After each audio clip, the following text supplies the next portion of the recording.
To everyone. And now it's time to present Gianni Pavan for this plenary. And well, okay, I'm ready. No, I can start sharing the screen. No, just a moment, Gianni. Okay, please. Yourself, so I apologize. All people know Gianni, but Gianni Pavan works at the University of Pavia, Italy, where he runs the Interdisciplinary Center for Bioacoustics and Environmental Research and teaches bioacoustics, ecology and applied ecology at the Department of Earth and Environmental Sciences since 2006. Formerly professor of ecology at the UAV, University of Venice, and co-founder of the Bioacoustic Environmental Research Center. Since the beginning, his interest focuses on computational bioacoustics with the development and application of digital signal processing techniques for the analysis of animal and environmental sounds, ranging from infrasound and ultrasounds, involved in both terrestrial and marine bioacoustics and ecoacoustics. He also runs the online database of Italian strandings networks. As a very popular and relevant scholar in bioacoustics and in ecoacoustics as well. So the presentation is titled Connecting Bioacoustics to Ecoacoustics to Ecology, a new challenge for environmental monitoring and conservation. So this is time for Gianni. Okay, thank you, Almor, for organizing this wonderful conference and for inviting me as a chairman and also as a plenary speaker. So I share my screen now, and I hope you will enjoy my presentation. I had to change a bit the structure of the presentation because just in the first 2 days of the conference, I appreciated very high-level presentations about very specific topics. And what I'm now willing to do, after a bit of tuning of the presentation, it is to broaden my speech, my talk, and to think more at students and young researchers. So just, of course, this slide is a joke, but I like to say that my presentation is not to go very deep into details. There is not enough time, but I would like to provide an overview of the transition from bioacoustic to ecoacoustics, and also to provide a bit of history. And this is important because young generation of recorders and of researchers maybe don't appreciate how lucky they are. There is a story, there is an evolution in science, so we changed our view of the world around us. And I try to do a bit of history and then to talk more about soundscape and acoustic environment. I present some real cases and other information also related to the connection we need to develop between science, public, and stakeholders. And last but not least, I also talk about noise. That is a very important topic in ecoacoustics. Maybe my presentation will be too long, and only if time will permit, I also talk a bit about marine ecoacoustics.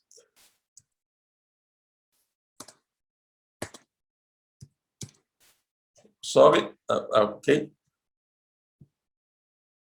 So there is an evolution in science. Zoologists some centuries ago were thinking that birds and animals were singing to express their joy for life, or to express their power.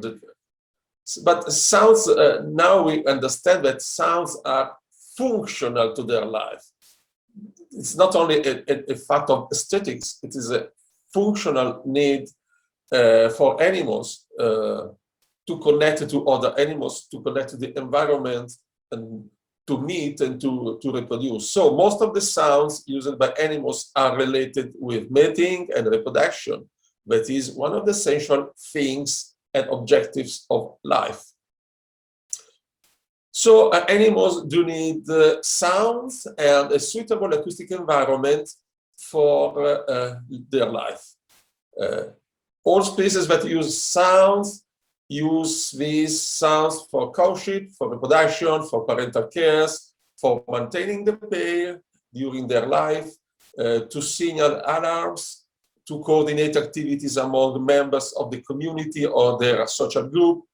They use sounds for having cultural transmission and for building social systems.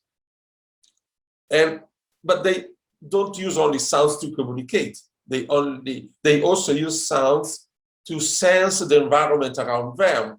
And listening to sounds is essential to find resources in the environment. It is essential for prey capture, to avoid predators, to avoid perils. And of course, when they need to sense the environment, they need to sense where there are the resources. How is the weather around them? And also they use sounds from the natural environment to understand more of where they are and what is happening around them. So just a basic introduction. So we also often talk about communication. In communication, we have an emitter. We have a medium through which the sounds propagates, and then we have a receiver. And we say there is communication when we observe a reaction in the animals receiving a signal. But this is not the case in many animals. Maybe they can just store the information they receive and express a related behavior only later. They can store also information, and maybe it is difficult to study communication in some cases. There is another use of sound, that is the echolocation used by dolphins and bats to explore acoustically the environment. And in this case, we have an emitter that is also the receiver of the echoes generated by targets in the environment. And these targets must be discriminated. So they are able to recognize targets that are obstacles to avoid, or prey to follow, to track, and to capture. And then there is a third important use of sounds, that is just listening to the environment around. And in this case, we have just a receiver that listens around and creates its own image of the space around based on the sounds he receives. But also they use sounds to reveal their presence, not only to animals of their same species, but also to other animals. So emitting sounds may also be a problem, because emitting sound is just like a signal to say, hi, I am here. So this could be dangerous in some cases. And evolution has modeled the sounds used by animals according to their environment, according to their needs. So alarm calls have a different structure from communicative signals like bird songs and so on. And by listening to the sounds emitted by the animals, we can reveal their presence in the environment, and we also can get information about their activity, their behavior, their species, and their ecological role in complex trophic networks. But in the past, it was not easy to study sounds. Just an image to show how field recording in early ages of bioacoustics was much less easy than today. And this is another example. Less than 1 century ago, the equipment for recording sounds was huge, expensive, difficult to operate in the field. And these are real pioneers of bioacoustics. And they started recording sounds initially for listening the sounds, for enjoying the recordings. So they started publishing discs to enjoy bird songs at home. But then there was a further development of sound recording to provide scientific information, for example, for recognizing species, and then also for enjoying people with not just animal sounds, but also environmental sounds. So we can see an evolution in the use of recorded sounds for many different goals, including public awareness, and not just enjoyment and not just research. So here are some examples. So remarkable are the series of discs produced by Jean-Claude Rocher in France more than 40 years ago. But many other examples, including the recordings made by Bernie Krause, that he's one of the pioneers of this field. Another example of field recording: huge and expensive equipment required to record sounds for bioacoustic studies. And the evolution was happened not just in science, but happened mostly in equipment. Now we can have recorders big like a cigarette pack. We can record on a small memory for days, for weeks, and even for months with small and cheap equipment. This is just an image of the evolution of a field recorder in 30 years. But also for analyzing the sounds, it was a big problem in the past. This is the case sonograph.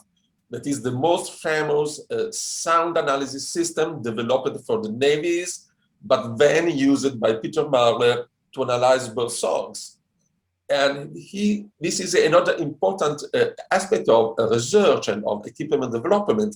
Many equipment we use now come from military research, and many others come from music production or film production or radio production. So we are in the crossroad on many different disciplines and also many commercial activities that can provide us with excellent equipment at very low cost. And people working now with sounds are very lucky to have all this type of equipment ready in their hands. This is another example. 40 years ago, when I started my career, the equipment for sound analysis was mostly analog. And I started developing digital methods to analyze sounds, but the equipment was terribly expensive, terribly slow. Just to make an example, the system shown here, you can read more on the website, had only 64 kilobytes of RAM and 600 kilobytes of storage, just to store few seconds of sounds, and it required 40 minutes to generate 1 second long spectrogram.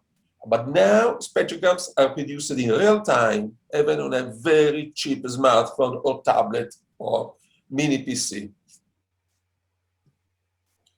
So now we have technologies to record sound and vibrations, from infrasounds to ultrasounds. You can think, for example, that Lazzaro Spallanzani, when he started studying echolocation, he was not aware of the existence of ultrasound. So he believed that bats had a very powerful sight. But then he discovered that their ability to navigate and avoid obstacles in the darkness was related to hearing, but he was not aware of ultrasounds. No instruments were available to detect ultrasounds. Now we can record in almost any type of environment, marine or terrestrial, with the ability to record for days, weeks, months, and even years. So we can have a completely new perspective opened by these new technologies, and also opened by our new ecological way of thinking related to the need to protect nature for our future. But of course, new technologies, new scientific goals opens also new problems. One of the problems we have to face with is the big data issues. So how to analyze huge amounts of terabytes of acoustic data, and how to connect all this data to the real world of habitats, to the real world of animals, to the real world of ecological networks, and so on.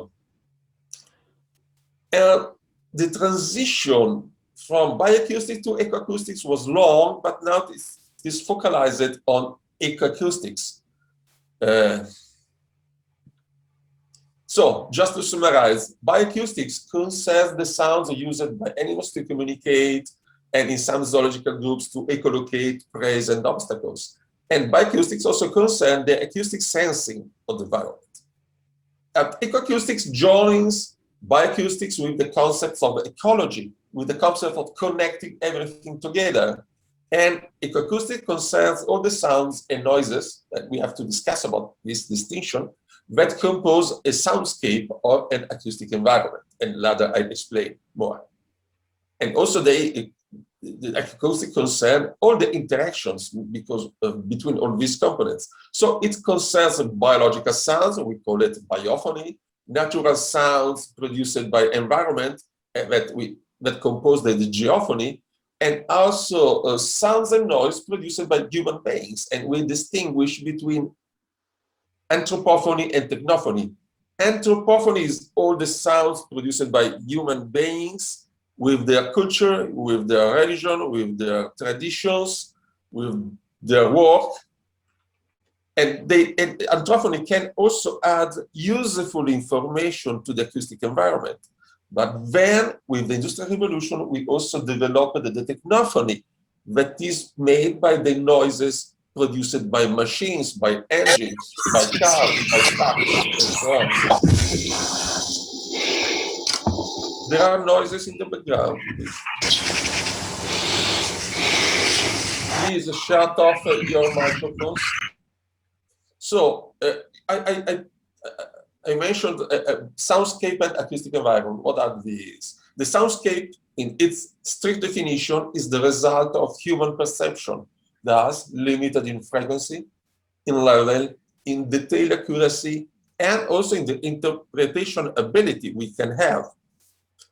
On the contrary, the acoustic environment extends beyond the human hearing limits, extending into the realm of vibrations, infrasounds, and ultrasounds in water, and also below the threshold level of human hearing. So we need to rely on specific instruments to detect and record acoustic events.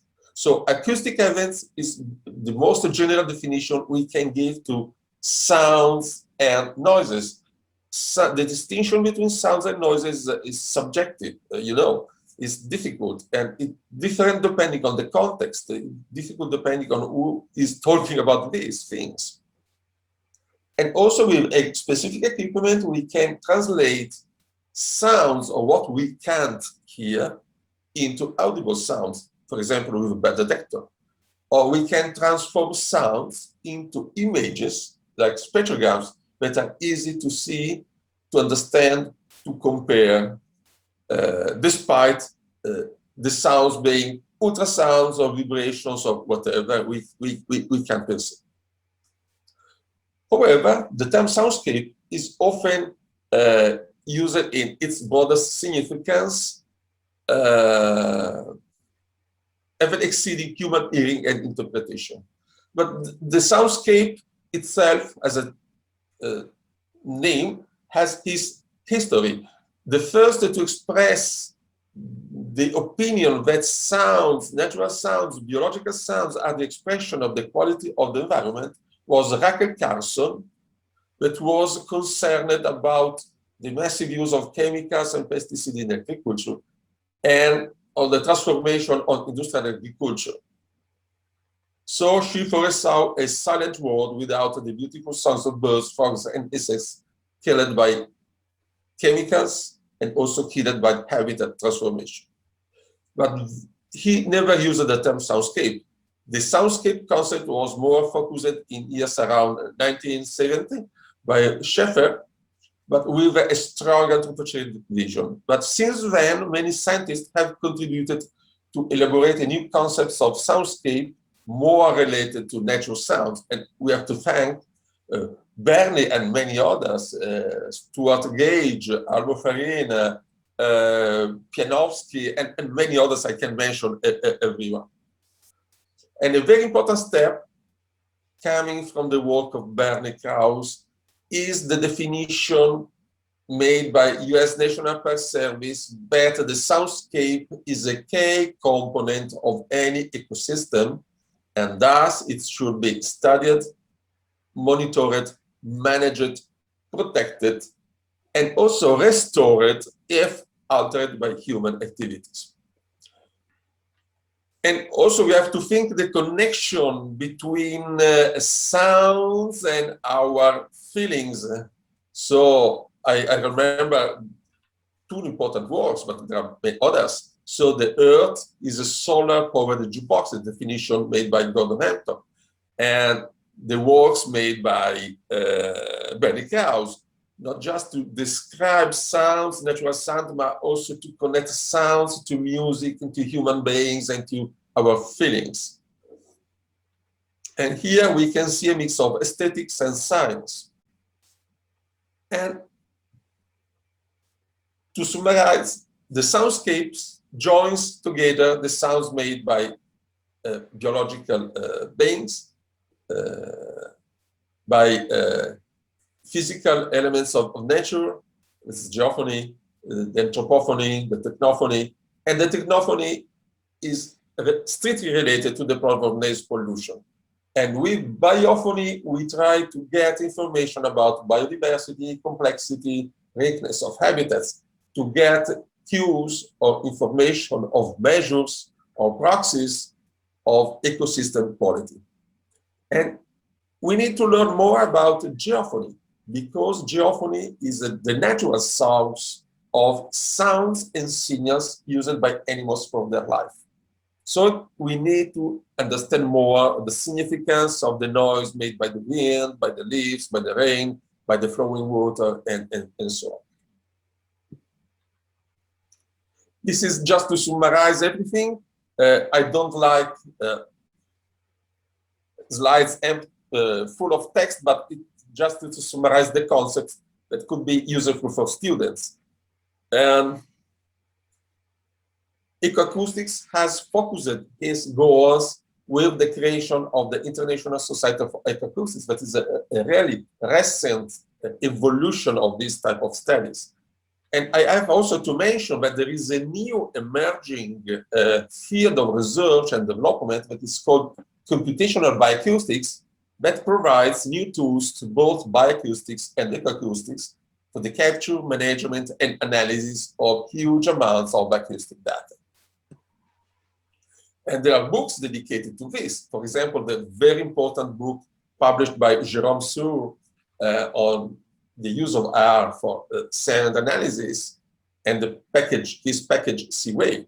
But there is another important book related to the marine environment, that is the passive acoustic of monitoring of cetaceans, written by Walter Zimmer, that uses MATLAB and not R, but describes algorithms for sound analysis. Another view to summarize the concepts: bioacoustics has an analytic approach at the species level. Ecoacoustics provides global description approaches suitable for long-term monitoring. But the two things are connected, because with ecoacoustic recordings, we can extract species sounds, specific sounds for species identification, for noise identification, for the identification of unexpected events like noises, shots, motor vehicles, chainsaw activity in, for example, in protected area. So with bioacoustic, we still use research to analyze and describe species behavior and how to identify species by manual or automatic methods. But it's also used, for example, in monitoring environments connected to acoustics for the identification of alien and invasive species. And with ecoacoustics, we are developing completely new concepts like the acoustic niche, the sonotopes, the acoustic communities, the acoustic adaptation to the environment. And in the two research fields, we have different protocols for that acquisition. In bioacoustics, usually we have we work on target with an operator directing a directional microphone, for example, and we get short recordings. We analyze in the lab in a short time. But there are other methods. In unattended recordings, we record a much more hours of recordings than we need to review, to browse the data, to select the cuts of interest. With an attended long-term recording that is typical of ecoacoustics, we record for days, weeks, and months, and maybe 1 minute every 5 minutes, or 10 minutes every half an hour, or just 1 minute every hour. And we still need to develop protocols to optimize the scheduling of the recordings according to what we want to capture and describe. Here is just an example of very typical bioacoustic research, the study of the vocal repertoire of just a species, the Gyps fulvus, the Griffon vulture, made by one of my students. The typical approach is to describe, for example, the vocal repertoire that could be made by hearing, that could be made by analyzing and comparing spectrograms, that could also be made by analyzing the sounds and then uses statistical analysis to cluster different types of vocalization based on their features. So there is a completely new approach also in the statistical analysis of sounds to go beyond the hearing limits of human hearing and the abilities to compare spectrograms. And the transition from bioacoustics to ecoacoustic can be smooth or can be sharp. It depends on the experience of everyone.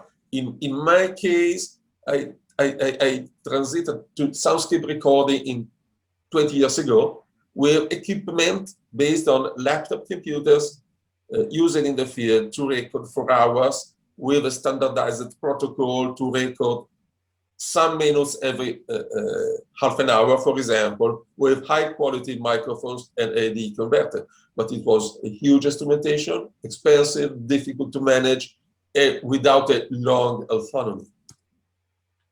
The development of autonomous recorder started more or less 20 years ago. And there was an evolution addressed at an increasing interest in these things, an increasing market. So now we have not just individual solutions built on the purpose, but industrial products with standardized features that allow to use the same, to get the same quality everywhere in the world by using the same instruments. And there was an evolution in the performance, in the cost, in the storage capacity, and in the size. That is an important factor. And you can see we started with big boxes, and now we have very tiny cards to record sounds, of course, with different quality, but the evolution is continuous. But there are also new ideas to explore. For example, this is an example of aerial sound recording. But planning an ecoacoustic research is not easy. We have to consider many issues, including still existing technical constraints and limitations, mainly related to batteries, to powering the equipment. We don't have any more problems with memory. We have problems with batteries. That sounds strange, but the batteries are the main limitation to field activities. And then we have to think about what type of recorder, mono, stereo, multi-channel, which bandwidth, how many recorders, where, and so on. And we need to control the environment in which we put the recorders. And we need to understand how environmental features can have an impact on the instrumentation, but mainly on the behavior and acoustic expression of animals. So we have to consider temperature, humidity, light level, wind speed, local weather. And now we also need to take into account habitat features, vegetation density and coverage, topography, the altitude, the slope, the orientation, the solar disposition. That means the energy flux in the ecosystem, and also weather, of course. And for these things, both related to planning the research and analyzing the results, we need to join remote sensing, to use GIS, and to do also local surveys, more traditional local surveys, to get ground truth, to compare and to check for our results. And here, just a quick example of what we did in the ancient forest in central Italy. It is an integral nature reserve where any activity, human activity, is forbidden. So the ecosystem evolves only according to its own rules.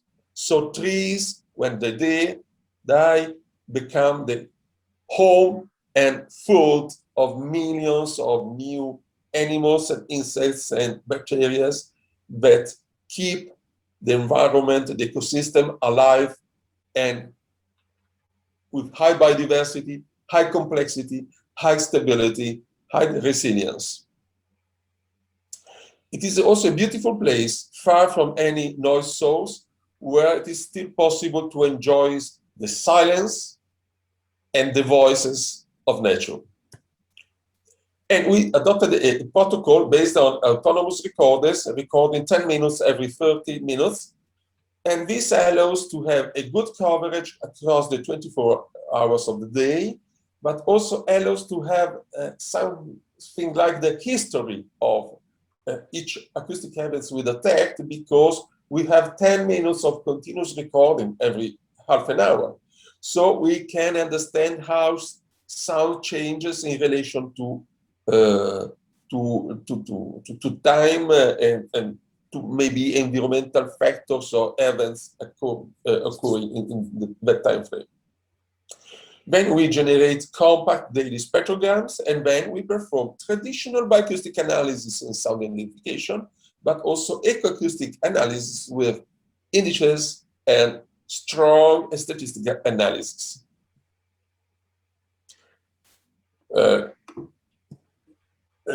When we recover memory cards, we get huge lists of files. It is impossible to listen to everyone, so we try to use compact daily spectrograms made with a specific software to have an overview of each day of our recording. And then we can notice and we can view specific or strange events or clusters of events, so we can get samples and we can extract cuts for our archive, for our reference archive, and so on.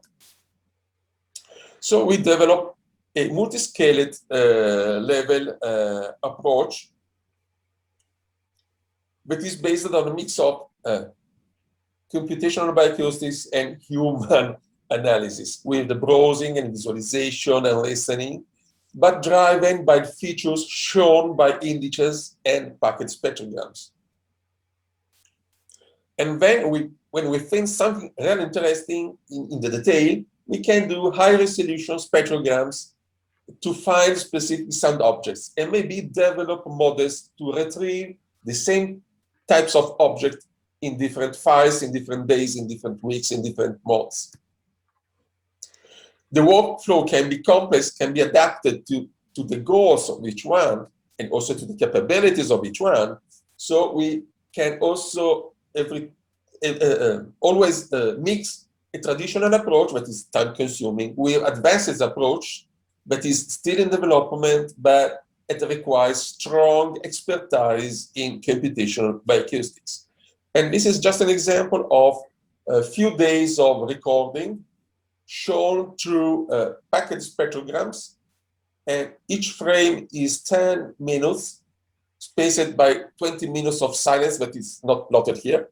So we can have overview of how the soundscape changes with time. So we can see one day, a night, another day with the dawn chorus, with the morning choruses, another night, another day, another night, another day, and so on. Here we have rain and wind, again rain here, and rain again here. But we can see it more in detail. And I just to listen the morning sounds.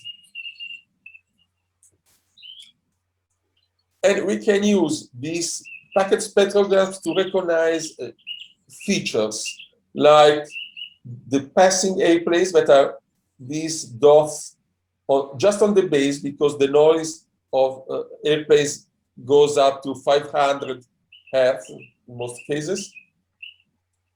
And we can see how birds, different species, different communities do organize their frequencies according to their evolution and maybe according to their context. And you can also see some background noise that is only due to running water close to the, near to the recording site. And we used to plot up to 24 kilohertz because it is easy to recognize some events. For example, some bats that do echolocate at lower frequencies than many others and go down to 15 kilohertz. But we can recognize the social codes of bats, but we can also recognize many different insect species that sing during the day or during the night. Again, 2 different days. I also have to mention that we plotted 2 channels. In some cases, with high frequency sounds, we have some differences between one channel and the other, depending on the masking made by the tree on which we put the recorder, but depending also on the direction of the calling animals. So we can see the block of biophony from sunrise to sunset. But in some other cases, we can recognize rain here, thunders here, very low frequency sounds coming from a distance. And we can see that in this day, the weather is not so good. There is bad weather somewhere around, and birds lower their calling activity. And these days, completely without biophony, because there is only rain and wind. And again, here the traces of passing airplanes. But these images can change depending on the season, depending on which animals are emitting sounds. So we may have insects at night. Here we have social calls of bats. But we also see that during the night there is no silence, because this is the reproductive season of theirs, and they do a lot of sounds during the night. And again, in the second image, we see strong insect causing at different frequency bands. Again, we have bats somewhere, and we have some shots of rain here. And here another case where we have insect sounds at night, very few calls, bird calls during the day, but we have a lot of deer activity in the early morning. And just zooming into this and looking at individual files, we can plot the features of the deer sounds, but also the features here of a tawny owl, a female tawny owl that was singing very close to the recorder. But we can also see other signatures of the environment. For example, in this 10-minute frame, we can see river noise here at low frequency, and the noise made by the breeze moving the leaves on the trees. And bioacoustic analysis is supported, of course, by sound libraries that allow us to have models of sound events to compare with our recordings. And there are many zoological sound libraries around the world. Most of them are transiting to the digital world, and some have been developed in totally digital way, like the Senocanto, that is a very used and commonly used sound library. Again, with bioacoustic approach, we can zoom into 10 minutes and we can see the breeze, we can see the traces of different bird calls. We can zoom further to 20 seconds to see 3 different bird species emit 4 with this one, emitting sounds in just 20 seconds.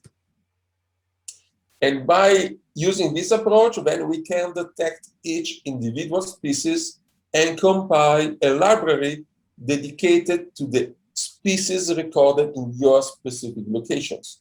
So we can use our recordings to extract song models for better species classification related to the cities, to the sites where we are working. And often we see in the same spectrogram, in the same few seconds as shown before, different birds with different acoustic signatures, like you see here. A strong support comes from computational bioacoustics with tools that are able to identify each acoustic object and possibly to produce measures and comparison to allow to compile libraries of individual acoustic events. And then we can use these libraries to have models to build recognizers to find the same sounds in all our files. So we can use, you can spend a week analyzing 1 day of recording to extract the models, and then we can use those models to find the same sounds in all other days we recorded through our research. And for example, here is a woodpecker detection. In this case, we have multiple detection of tawny owls. And when we know which species are in the recordings, we can build tables to show how many vocalizations we recorded, have been recorded every day. For example, in this plot, there are 2 days without any recording, any species detected. Then we need to check in the recordings why no species were singing in those days. Maybe there was very bad weather, maybe there was a festival in the area. So when we get the results, then we need to go back to the real situations to understand why we get better results. Another example of the importance of continuous recording during the day, because different species may sing with different frequencies, with different repetitions at different times during the day. And with ecoacoustic analysis, we go beyond the simple identification of acoustic components. We use global indices to a general view of what happens in a soundscape. And there are many indexes developed, found in the literature. Among the most used are these, for example, the entropy index, the acoustic complexity index, the acoustic richness, the acoustic diversity, a powerful bioacoustic index that is only related to the biophony, and the normalized different soundscape index that tries to use both low frequencies, often related to technophony, and compare it with biophony. But there is a problem in using this, because have you seen in my previous slides that some animals do a lot of sounds at low frequencies and may fool completely the index. And then there are also index to compare different sites and to find the diversity of different recordings.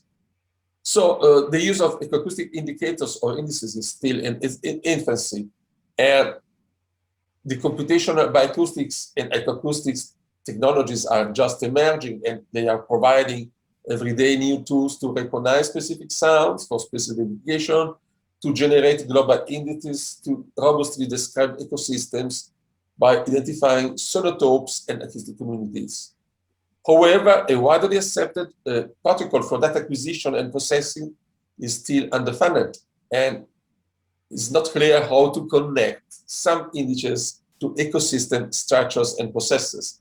As with remote sensing, in some cases, we don't know exactly how to connect the results with the real world.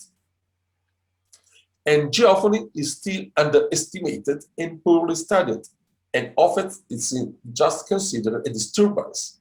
However, wind, rain, and flowing water have a strong impact on spectrogram and on indices. But they can be very important for animals to get information about their environment. And again, an overview of spectrograms to see how the soundscape of a site can change according to weather condition.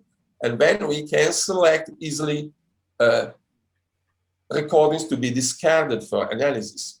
But there are also automatic methods. One of the first early tests we did with ICI showed that ICI is very sensitive to the rain. And if we use ICI only on the band above biophony, we can get a strong indication of rain. And we can use this indication to separate good recordings without rain from bad or difficult to use recordings with huge rain. And bioacoustic index is one of the most powerful, in my opinion. So we compared 3 sites in our recording area, and we published the results. And here we see some results. And by using bioacoustic index, we see that the 3 sites are quite similar. There is a difference in one because there is river flow noise, but the others are much silent. And this can be evidenced during the night where there are no other sounds to mask the water noise. On the contrary, the acoustic complexity index gives a different information and says that one of these sites is different from the others. These 2 are in the core of the forest, and this one is on the margin of the forest. But we need to understand why there is this difference here and not here. So we need to understand more of how indices respond to real world situations. Again, for the same time frame, we have the RMS level that could be a useful information. And these peaks are related to rain. This one, of course, is just an example of one day, but this is the cumulative mean of the index through a month. In this case, we see a very good accordance with a typical good weather day, but we see the noise that higher the noise level in the night. Again, the ICI shows that the one side on the borders is different from the others. And we can use other types of images and indices to explore all the possible combination also by using different plots. So I think I often say that we need to have an exploratory approach to find which indices best describe what we observe, and then to understand why these indices show the features, their features and their results. And the rain is often a problem. We need, in most cases, to cut rainy files because of their influence on some indices. In this case, with the biophony index, we see that by removing all the days with rain, we get the black line, but if we keep, in a month of recordings, if we keep the rain files, we get a slightly different shape. But in any case, even with or without the rain, we see the structure of the silent night, the morning causes, and the decay of the sounds of the biophony during the day. And also, we can discriminate among different phases of the day. Each one has its own features related to the animal activity. So we can distinguish the day and the night, or we can focus only on the morning causes. So there is a lot of possibility to be explored. And also by using powerful statistic techniques. And in this case, the principal component analysis of the same three sites shown before give a very similar results. So two sites in the core of the forest are very similar, but the one on the corner is different. And we see the distance and the difference between the night and the day hours. So again, there are many covariates to be considered to explore all the information we can have. And also we can provide very general views over long recordings. For example, in this case, we use describe the BOE index on different sites. Unfortunately, we don't have continuous recording in every site because of technical problems, location problems related to the difficulties to reach the sites. For example, in winter, or when the roads are not accessible, or when there is snow. So we don't have all the recordings we want to have, but we see that we can use the bio indicator as a good proxy for geological activity. For example, in these 2 months, there is no activity during the day, but starting with this month, that is March, we see the daily pattern of biophony that is maintained through the following months. And in this case, starting from May to October, we see the change with not so well-defined daily cycle. That is well-defined, on the contrary, here and here, but not here. And I have to say that in these cases, we have a strong presence of insects. So in the first part, on the left part, we have biophony mainly generated by birds, but starting with July, we see the presence of insects that cause mainly at night, that mask completely the diurnal, the daily cycle of biophony, of traditional biophony made by birds. So again, many things to explore and to understand, and many different plots to be done to understand more of the time evolution of the soundscapes. Here, lots of the bioacoustic index plotted across the 24 hours. We see the changes in the morning and based on the ephemeris on the morning, on the sunrise and sunset. And you see at night the activity of insects here, but much less here, or not here and not here. So there are changes in the soundscape according to the days, according to the weeks, according to the months, mainly according to the seasons and to the weather. So we need to understand how to connect all these images to ecological factors. So there are many things we need to understand. Many activities, vocal activities of birds and also frogs and insects are driven by temperature, but also driven by humidity, by the solar exposition, by the weather. So we need to have local weather data, and we need to join remote sensing, GIS, and local surveys, both to get planning abilities and to get ground truth.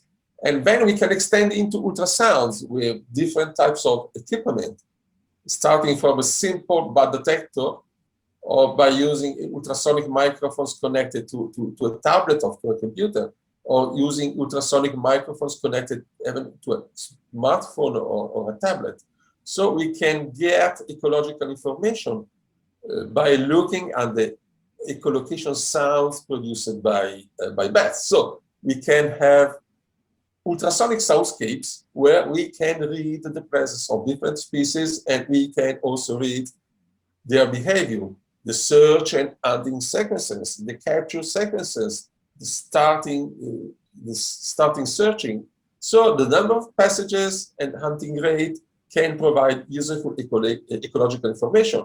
And in some cases, for many species, we can discriminate the species by sounds, by ultrasounds, but not for all species, because evolution has modeled sounds, ultrasounds emitted by bats to be functional for ecolocation, not for sexual attraction, and not for sexual selection and sexual reproduction. So some species are easy to recognize by ultrasounds, and others not. And then we have the insects that in some cases are just a noise for ornithologists or for those interested in bird songs. So orthopterans do produce a lot of sounds in our areas, but also cicadas in other areas. And there are grids recognized them by the structure of their coats, also extending into the ultrasonic range. So it is important to connect all this also with citizens. We need to explain to people why they pay, if they pay, for our research. So it is important also to create an awareness about the natural sounds, about the ecosystem qualities, about the impacts of our presence on the planet. So we need to join science with education and information directed to the public opinion, to support science itself, and also to foster conservation politics. So we need to connect everything together, and we need to be present in the real world, where information useful to increase our perception of nature. We need to be educated, and we need to educate, to listen to natural sounds, educate to respect silence, educate to reduce noise, educate to appreciate Mother Nature. This can be done with many different activities: sound libraries, sound exhibitions like the one presented by David Monacchi, with sound trays where to enjoy silences and voices of the nature. In this case, this panel is at the beginning of a train. So on the panel, you can see the train, and you see the location where to listen, where to stop to listen for specific animals, with the images of the birds to be searched, and spectrograms, and also a sound player to listen to the sounds before, to explore the environment, or listen to the sounds if your exploration was unsuccessful. Again, there are many environments to be explored and appreciated for the richness and variety of their sounds, and also for the quality of the silences. And now there is a very important, another important topic. Sorry?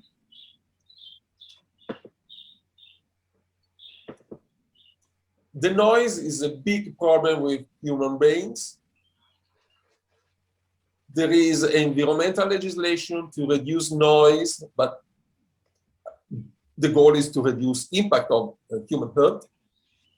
There are many noise guidelines, but all these are addressed to human beings. But the European communities also states that many natural habitats are impacted by noise, mainly related with transportation infrastructure.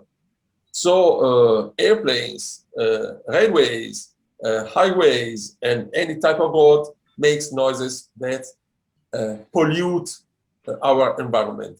And this is just a recording where we see the level of bird songs and the level of a passing airplane in the case. And here we see the low frequency noise of a truck. But now I would like to, I'm close to finish. The noise level in the integral natural sound without anthropogenic noise. Here we see a background level with a weighting of 50 dB. Here we see a level of 25 dB. But it is not silence because there are noises, little noises made by flying insects. Gianni. So in a 5 minutes time frame, we see the noises here made by insects, and the background we can see here in these percentiles is close to 0 dB and close to 10 dB over the central frequencies. So here you can appreciate deep silence, but not meaning death, but meaning life, because you can also hear all the little noises made by ecological system around you. Gianni, puoi stringere per cortesia? Sì, at the last slides. Thank you. Here, in the same environment, the passage of an airplane, and the background noise at low frequencies rises up to 50 dB. And here, a dramatic example of 3 cases. The Sassofertino Nature Reserve with bird songs here, with a background close and below 10 dB, with the noise of insects. This is my garden with huge noise coming from roads around, and bird song just emerge above 2 kilohertz, but below 2 kilohertz, I have a huge constant noise up to 50 dB and more. That covers all the noises made by flying insects, for example. And here, on the right, the noise coming, a low frequency noise coming from a high traffic road with huge amount of low frequency noise up to 80 dB. Not weighted, of course, but measured in the linear way.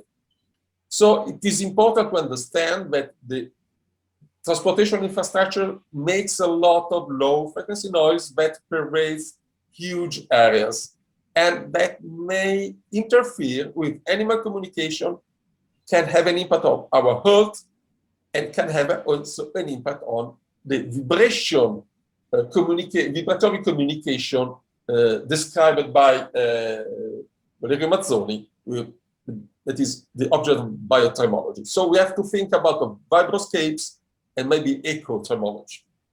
And with this image, I conclude, and I'm sorry, maybe I was long, but I was willing to say many things. Thanks for your attention. Thank you very much, Gianni. Your presentation is very full of information, very interesting, of course, but we are tragically in delay. I know, I'm sorry. In 20 minutes. I think that we can discuss about your presentation later at lunchtime, for instance, in order to recover everything. But because I have, there are many chats, many comments, but I suggest in order to synchronize the meeting. I'm sorry. No, it's fine. But there are people that is waiting for 20 minutes and more. And so I think that now is time for the session chaired by David, and we can discuss your presentation at lunchtime, if you agree with this solution. That's okay. It's okay? That's perfect. Thank you very much again. And David, is your, as promised, I see Gianni. So I book for 10 minutes for discussion about the plenaries. And then I have 8 minutes of a new video on Stuart Gage. And then we have just time for light lunch for someone or an interval before the afternoon session. Gianni, thank you, David, for your, and Roca, thank you very much for your presentation, and David for this long chairmanship. It was long. Alone. It was a pleasure, big pleasure. Okay. You are a good captain. Gianni, we open discussion. There are some questions that have been remain open. Have you your chat in front of you? Just a moment. Yes. Okay, I go back to this morning.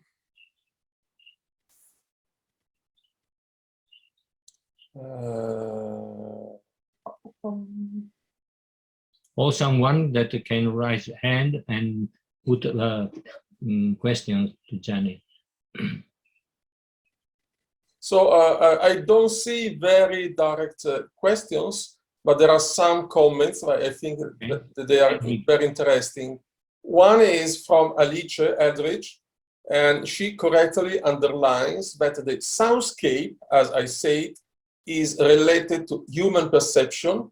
And this has been encoded in ISO definition that is officially accepted by the ISO organization. And this can appear, of course, a strong limitation and a very strict anthropogenic view of the soundscape concept. And that's why we often talk of the soundscape not referring to the ISO definition, but referring to the whole acoustic environment that includes vibrations and ultrasounds. So it is needed to have a more correct definition. Acoustic environment is a bit undefined, so it's not strictly related with nature, as soundscape is not strictly related with nature. So every time we use these terms, we need to specify what we mean. And it is the same with the terms like sound and noise, and also terms like silence. What I experience in a very quiet and pristine environment without human noise is silence, but it is not the silence of a soundproof room. It's something completely different. It's a subtle texture of very, very, very low sounds that are very close to our hearing threshold, that is always overloaded by the noise in which we live in our normal life. Yes. So it is important to explain the concept of soundscape. Another point interesting that has been underlined is the existence of a network of ecological sensors to monitor long-term changes in ecological parameters. And this is the Altair system network. And I saw this system in several places, and these places, these sites could be really a very good infrastructure for setting up a maybe worldwide acoustic sensing network. But we need to set up cooperation at a very high level. It's not accessible from single individual researchers. Another comment is about education. Education is really important, I think. It's not just education to do science, but it's also education to use science for something useful, for communication, for awareness, for improving our life. And I tried to do a broad overview. I missed the marine soundscapes because of the time is always limited. But we have exactly the same problems as in terrestrial environments. And I think a point that needs more consideration is the noise, what we call technophony usually. And also the geophony, as I underlined. Geophony is an underestimated component of the soundscape. So I'm open to any comment you may have. There is a comment from Michael Scherer-Lawrence. Where? 37. 947. Laila or no, Michael. 940. Michelle. Michael. Yes, sure.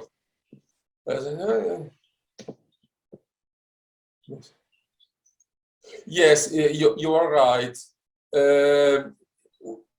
I often talk about exploratory work because we are exploring a new world, and in this exploration we are trying to find and to develop good descriptors, but then in any case we need to connect them to the real world. So we need also to develop protocols to verify the so-called ground truth, and the protocols to be confident that our results have a significant ecological role. And in many cases, we miss many covariates because we don't know how external ecological processes drive the acoustic expression of animals. And there are very little things like the breeze or the direction of the wind that might change the reception of the sounds. And the stratification of the air density with temperature may influence a lot the distribution of the sounds. And often we don't know how different channels might work in parallel. For example, in rodents, smell and sound are two important, and ultrasounds are two important components of their behavior. And in many cases, we know that the acoustic behavior is stimulated by other senses, by the smell or by the sight. Yes, we need to do more experiments and just to understand the strict connections between the acoustic expression and the environment. Okay. There are some panelists that raise their hand. Coming back to the soundscape and the semantic link to this term, I suggest to make a new effort by acoustician community to approve or to support new words, because if you don't use if you don't name a thing, such a thing, it doesn't exist. So for this reason that in these last years, I try to name processes or patterns that are evident. And so it's a matter of concept for noise. Noise is not a matter of semantic. Noise is a wrong concept because we don't accept the sound from nature. This may be ideological, but anyway, this is a good point to be discussed in the future. The soundscape is more semantic than more ideological. Soundscape, you are starting with vibroscape that is not sensed by soniferous species, the acoustic species in general, but that are transmitted and translated, transformed by a codification using particular organs. So I think that we have a three semiotic step. Neutrality, you can sense. The second step you are sensing, and the third step you are interpreting. So soundscape is in the last semiotic mechanism, the interpretation. And so in the middle, sense it. I suggest, but of course, if you don't approve, remain in my suggestion, but I try to use the term sonoscape, not soundscape, sonoscape, just to name one thing. Is a wrong word? Okay, we change, but we are working on the semantic of a phenomena, a domain that exists an entity that is sensed but not interpreted. And this is really important for every organism. Interpretation is the last part of the evolutionary trail. But I stop myself because it's not my time for make a presentation. I think this is a very hot point for further discussion and for establishing a panelist to work on words. And just to be provocative, I often say to my students that sound doesn't exist. Okay.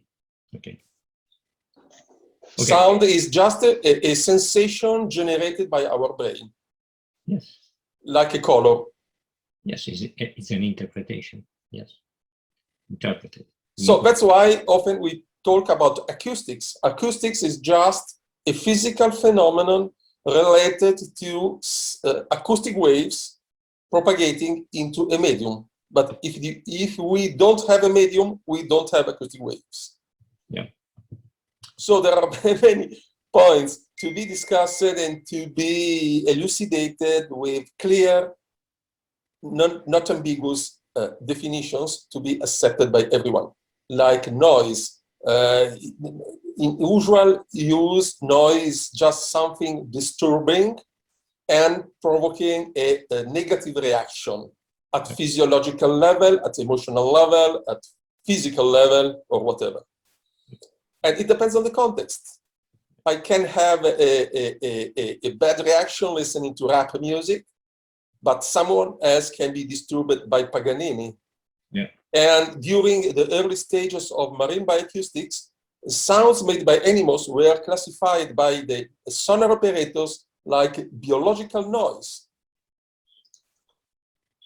Yeah. Because the sounds they were interested were the noise of the sounds of the ships, of the submarines, of the weapons, and so on.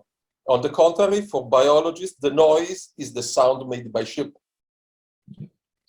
not by a whale. Yeah.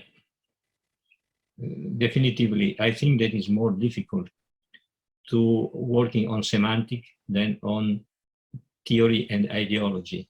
You can modify your ideology, but it's more difficult to modify semantic. The name, when attribute a name to a thing is a very, very difficult to remove such name, and it's difficult to name. You remember autopoiesis by Maturana and Varela is a new terminology that what means. And there is another interesting point. For example, a noise can be disturbing for a species, but attracting for another one. Exactly.